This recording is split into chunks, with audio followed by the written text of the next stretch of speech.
चिड़िया अपने पति और 2 बच्चों के साथ नंदन वन में रहती थी। चमकी चिड़िया स्वभाव से बहुत मेहनती थी, जबकि उसका पति, जिसका नाम जुगनू था, वो उतना ही आलसी स्वभाव का था। जुगनू चिड़ा या तो सारा दिन इधर उधर खाली घूमता या फिर घोंसले में सोया रहता था। ऐसे ही एक दिन चमकी जुगनू से बोली, सुनो जी, ऐसे कैसे काम चलेगा? मानसून आने वाला है, तेज वर्षा से हमारे घोंसले टूट जाएंगे। इससे पहले कि बारिश हो, हमें अपने घोंसलों की मरम्मत करनी होगी और भोजन भी इकट्ठा करना होगा। हम दोनों को मिलकर काम करना होगा।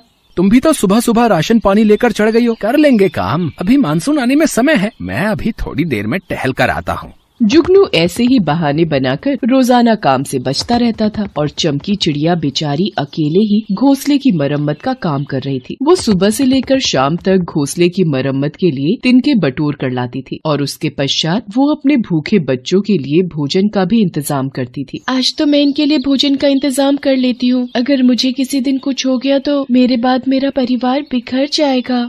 माँ भूख लगी है, दाना दो ना।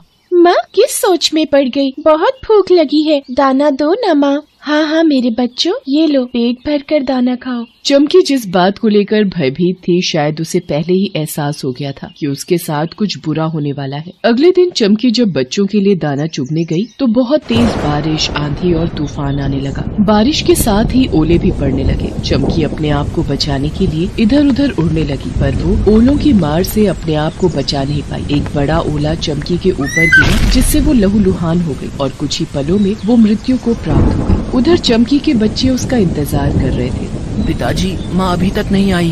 पिताजी, माँ तो इस समय तक वापस आ जाती है। हमें डर लग रहा है, माँ कहाँ रह गई? घबराहट तो मुझे भी हो रही है।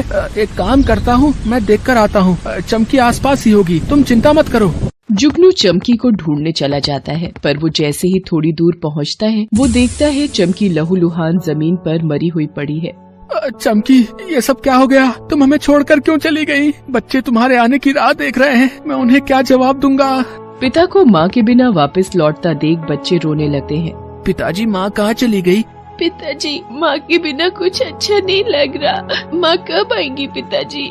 बच्चों, अब तुम्हारी माँ कभी लौट कर नहीं आएगी। वो भगवान के पास चली गई है। हमें भी भगवान के पास ले चलो पिताजी।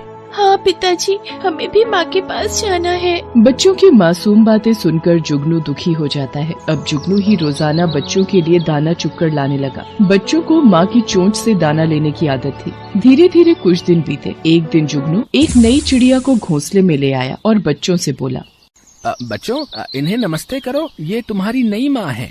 नमस्ते नई माँ। नहीं माँ, अब आप आ गई हो ना, अब हम आपकी चोंच से ही भोजन करेंगे। बड़े आए मेरी चोंच से भोजन करने वाले। कुछ ही दिनों में इन दोनों को घोंसले से नीचे धक्का दे दूंगी। बच्चों की नई माँ ने ऐसा ही किया। कुछ दिनों बाद जब उसने 2 अंडे दिए। तुम दोनों मेरे अंडों की तरफ कहाँ बढ़े जा रहे हो? खबरदार अगर मेरे अंडों को हाथ भी लगाया। माँ, हम तो बस थोड़ी सी जगह में सोने की कोशिश कर रहे थे। माँ, पिताजी भोजन लेकर अभी तक नहीं लौटे, बहुत भूख लगी है। ये लो, मैं तुम सबके लिए दाना लाया हूँ, तुम सब दाने खा लो। लाओ, ये सारे दाने मुझे दो, मैं ये बांट देती हूँ। माँ ने तो हमें एक भी दाना नहीं दिया, हम तो भूखे ही रह गए। बेचारे बिन माँ के बच्चे भूख से व्याकुल रहने लगे। एक दिन जब चिड़ा घोंसले में नहीं था तो एक बच्चा गलती से अंडों के पास आ गया। तुम्हारी इतनी हिम्मत कि तुम मेरे अंडों को नुकसान पहुँचाओ? निकल जाओ इस घोंसले से। नहीं माँ, हमें घोंसले में वापस बुला लो माँ। चिड़िया ने उन बच्चों की आवाज पर जरा भी रहम नहीं किया। बेचारे बच्चे ठीक से उड़ना भी नहीं जानते थे। वो धीरे धीरे उड़ने की कोशिश करते हुए एक पेड़ के पास पहुँचे। तभी एक बिल्ला उनके सामने आ गया। आहा, आज तो मुंह में पानी आ गया। सुबह सुबह नाश्ता जो मिल गया, अब मैं तुम दोनों को खाकर अपनी भूख मिटाऊंगा। हमें छोड़ दो बिल्ला भैया, हमें जाने दो।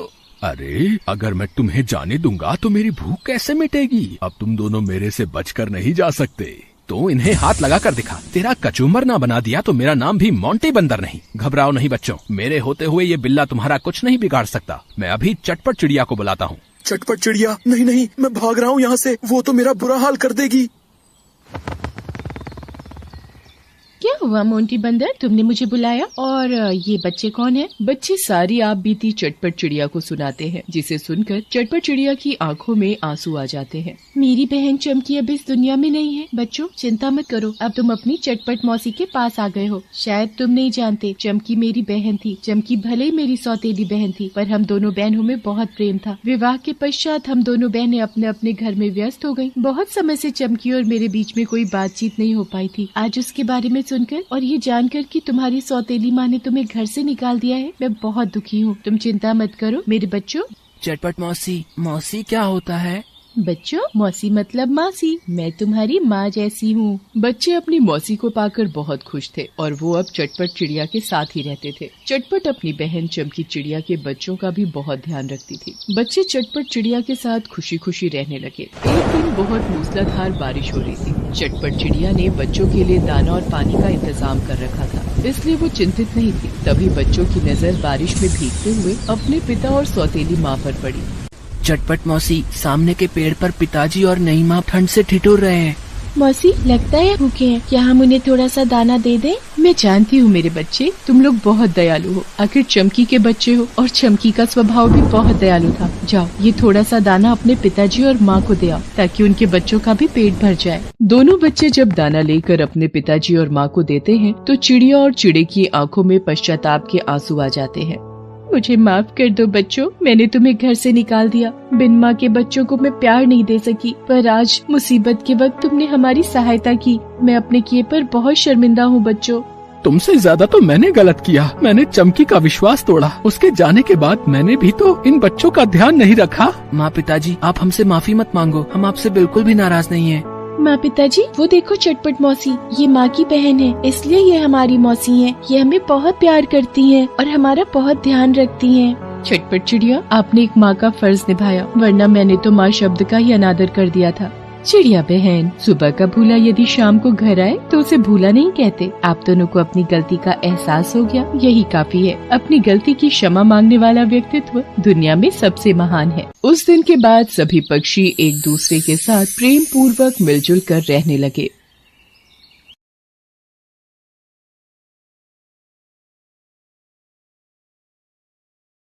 बहुत समय पहले की बात है।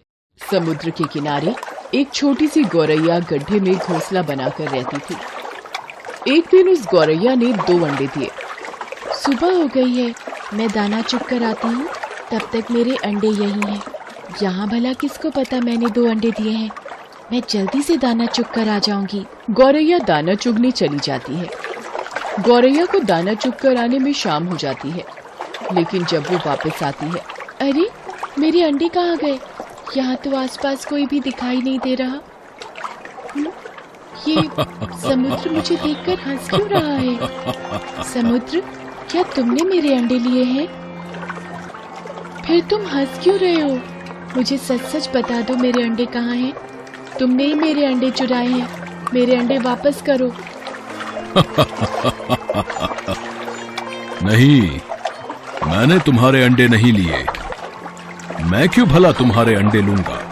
मुझे तुम्हारे अंडे चुराकर भला क्या मिलेगा? मुझे नहीं पता तुम्हारे अंडे कहाँ हैं। मुझे परेशान मत करो। ढूंढ सकती हो तो खुद ढूंढ लो अपने अंडे।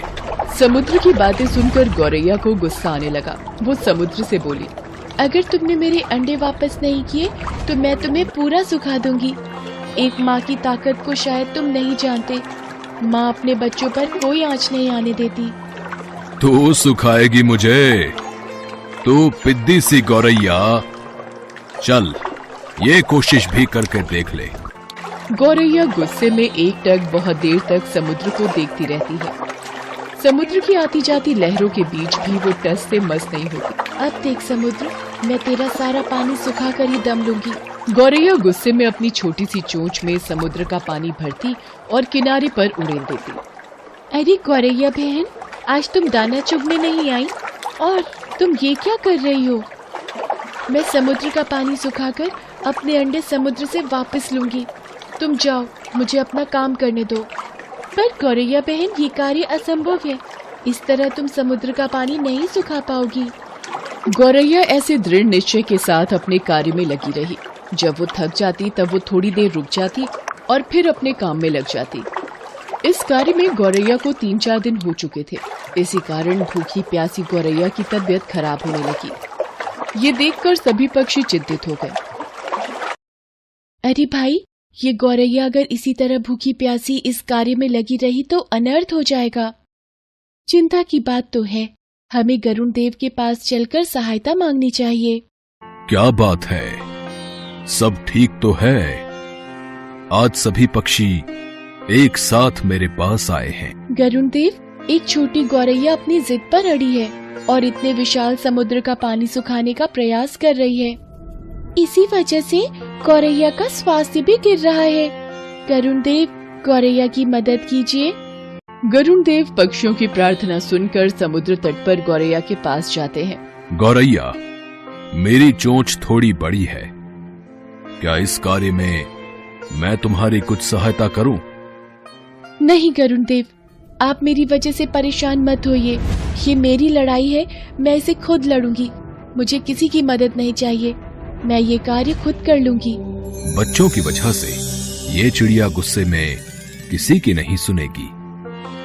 इस वक्त इसके लिए अंडों को ढूंढने से ज्यादा महत्वपूर्ण कोई कार्य नहीं। मुझे भगवान श्री हरि के पास जाना होगा और उनसे विनती करनी होगी।